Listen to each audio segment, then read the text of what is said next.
Je vais vous parler un peu de Tailwind parce que c'est une librairie CSS que j'utilise aujourd'hui au quotidien et dont je m'étais intéressé au départ, avant qu'elle sorte.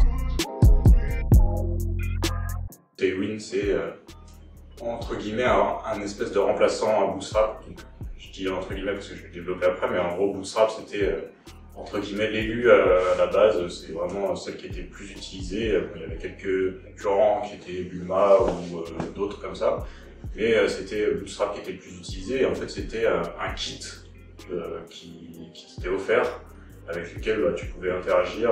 Tu avais des éléments qui étaient tout faits en fait. Par exemple des cartes que tu pouvais utiliser directement.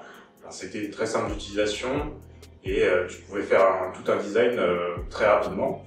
Mais il y avait quand même certaines problématiques derrière, c'est que c'était quand même assez cadré. Si tu voulais un peu sortir de leur univers à eux, c'était vite plus compliqué entre guillemets. Tailwind, c'était un revirement dans la façon de faire. On va aller sur l'utilitaire.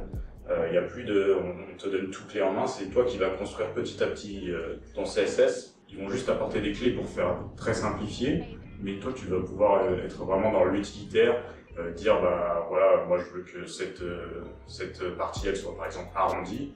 Bah, tu auras un truc qui te dira juste je pose mon arrondi sur cette truc là, alors que par exemple Bootstrap, tu avais soit tu utilisais une carte qui était arrondie avec un fond blanc, etc. Et soit tu devais surcharger si tu voulais revenir sur un truc que eux te donnaient, soit il fallait faire toi à la main et ne pas utiliser leur façon de faire. Ça ne veut pas dire que Bootstrap est complètement à mettre à la poubelle. Aujourd'hui, Bootstrap est d'ailleurs en train de rattraper les petites erreurs et prendre des exemples que Tailwind offre en devenant plus utilitaire, comme je disais, avec Grandlead, etc.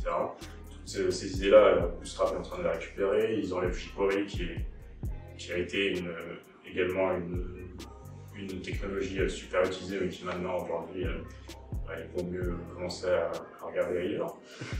Et donc voilà, Bootstrap, c'est pas à mettre à la poubelle, c'est juste Tailwind, c'est une autre façon de faire. Bootstrap, ça dépend de ton contexte en fait. Si tu as un projet qui va correspondre vraiment à la thématique, l'univers de Bootstrap, on peut utiliser Bootstrap, il n'y a aucun souci.